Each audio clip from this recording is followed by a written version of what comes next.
This is the Daily Dispatch podcast with your business correspondent, Ted Keenan. Today, Dispatch Live is talking to Dr. Shiksha Gallow, who is probably South Africa's eminent expert on cannabis. Dr. Gallow, or may I call you Shiksha? Yes, for sure. Thank you. You've just returned from the International Cannabis Business Conference, which took place in Berlin. What was the good news for South Africa? So it was a very interesting conference that was actually sponsored by the EU to go, so I was quite excited. And, interestingly enough, there was a lot of South Africans there, which was great. Unfortunately, from our side, South Africans weren't really participating lots. We just had one session as a moderator.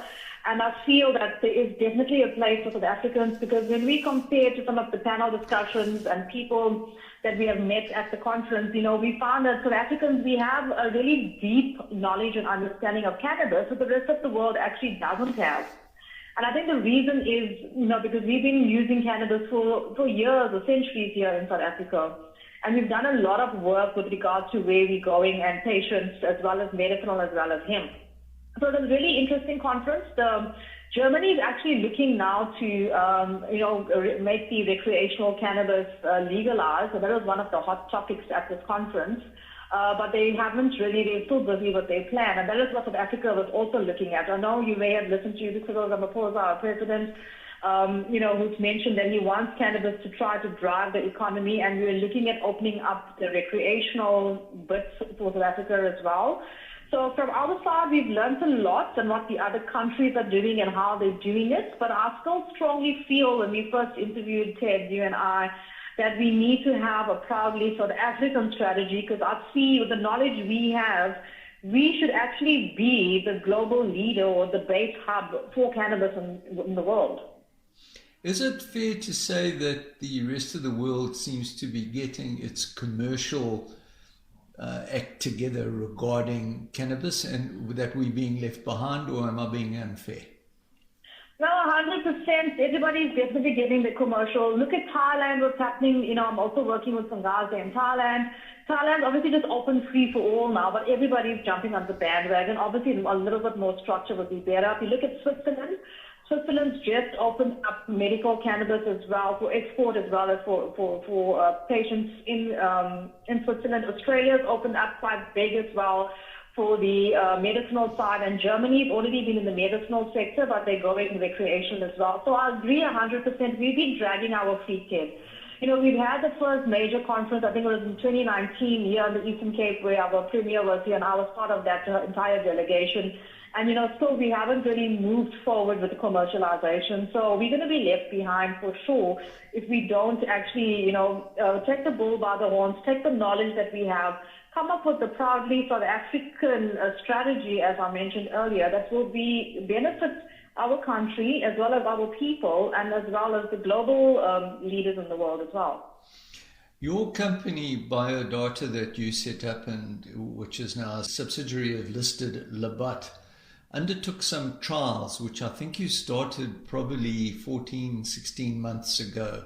And that trial was to see how efficient cannabis products could be against normal opiates. How has that gone, or is it still going? So what has happened, so it's actually been a year now, and we've actually had to renew the study, Ted. We've just got renewal for the study. We had a few, issues. It was the first clinical trial in South Africa, so we found the stigma attached to cannabis was really huge, and we felt we had to do a lot more education with the people, not only the patients, mostly the other medical professionals as well. So we had a lot of hurdles there with regards to recruitment of the patients, as well as with the sponsor with Labat, with regards to the crowdfunding model as well, that we had to fine-tune a lot to make sure that we get a lot out of the study, because it is one of the largest studies. So we did run the pilot study during that time, so the time wasn't wasted. We ran a pilot study, and the results were phenomenal with the pilot study. We had a 98% of patients that we were able to get off the opioids and put them onto medical cannabis. And that entire range of those patients had absolutely no pain. So we were able to control their chronic pain, wean them off the opioids, and get them onto the cannabis. The other findings from the pilots that we ran during that time was that patients quality of life definitely improved. We had 100% of the patients where they had quality of life improved in the pilot. A lot of them complained about, the opioids that they're taking. They don't have quality of life with regards to the side effects of the medicines, the addictiveness of the medicines. They're craving it. And with the cannabis, it was actually a really, really great transition. So we ran the pilot study, which was great. And from the pilot study, Ted, we've learned a lot of lessons. We're now coming up with an app that's going to make it easier and user-friendly for the patients so they can go on, fill in the informed content, get all the information. The doctors will then send the consults, when they do the consult, the script automatically. We're getting more access to areas where the patients can then pick up their medicines and also courier the medicines from the research. So it was a great learning experience because during that year we ran the pilot, we learned from all the hiccups and we improved in all of that. We've reported on the pilot, we've reported on the patients that we did run on the live study, and every single patient that we ran on the live study thus far had absolutely no adverse reactions to the cannabis. So that was also great. So we just got approval. We're going to extend the study and for another year, and we've got permission from Pharma Ethics, so it should end next year, September, to get our total database of 1,000 patients. It's also a very ambitious target to get 1,000 patients, but we feel quite confident now that we've run the pilot that we'll be able to, to get a good sample size of that. If you talk to various people that are believers in cannabis, they really punt the product.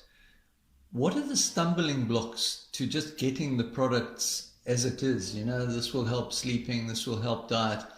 They seem to be natural products. Just get them out into the market immediately.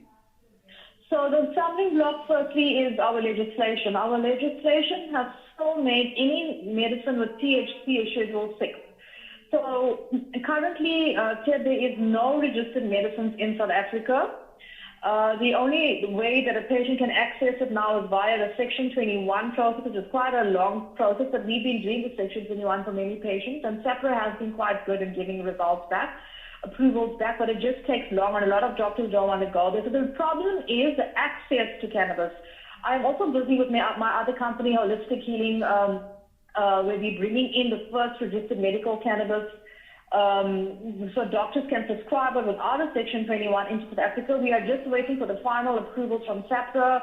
The dossiers have been in for the past 2.5 years, so we're just waiting. We're at the end of it now, hopefully. So that is a stumbling block, is the access of the patients need to get to good quality medicine because there isn't any in South Africa. The other stumbling block for us as South Africans, for me to go and register one of my own medicines, a private South African one, SAPRA wants us to prove clinical trials. That is why we're running the study. We have to show that if you're making a specific medical claim, let's just say for sleep, for example, for insomnia, you have to be able to run clinical trials to prove that cannabis is effective for sleep or not effective, and then what are the side effects of that medication, what are the correct doses. So it is a lot of work when you're looking at it as a pharmaceutical medicine. However, if you treat cannabis as a traditional medicine like it is in South Africa, as our traditional doctors have been using it for years and centuries, then it changes and then it allows access for patients to have these medicines without going to the strict protocols. But you will still need to have some sort of, formulation that actually can make medical claims. So I still do agree, because you're treating a specific condition, you need to have, controlled medicine. But I feel the controls are just too strict. Firstly, I feel putting it as a Schedule 6, it doesn't fit into the category with those heavy opioids or the addictiveness of the morphine category. You can't even equate it with cocaine, heroin, or any of the addictive, those kind of drugs. So I feel we have overburdened ourselves by putting too many restrictions on it. If we have a proudly South African strategy with regards to how does it fit into our culture, how does it fit in with our traditional doctors, how does it fit in with our medicinal acts, and then put some sort of regulations towards that, I feel that will work. The other thing I just want to quickly mention is, the legislation also states you're allowed to grow cannabis at your own home and you're allowed to make your own medicine. So, it's just a very big disconnect to have allowing patients to do that, to decriminalize that, but you're still making that the Schedule 6. So you're telling patients you're allowed to grow the cannabis and make Schedule 6 medicine in your home. So there's a big disconnect there, which I feel we need to look at. That is what I feel is the problem.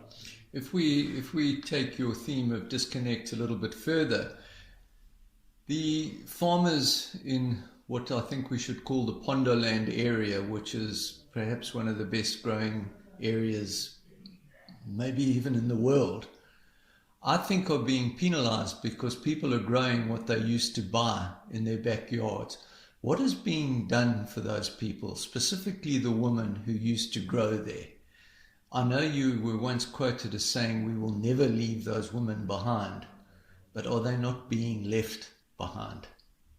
So the answer is a very difficult question to answer, especially, we've been pushing with the government as well. We had a strategy, I think I've mentioned that to you before in one of the interviews, where we could incorporate those Pondoland growers under our license, and we were willing to do that to assist them, to make sure it still goes via a SAPRA facility, but we just guide them. We even came up with a strategy, Ted, where we call them rural agricultural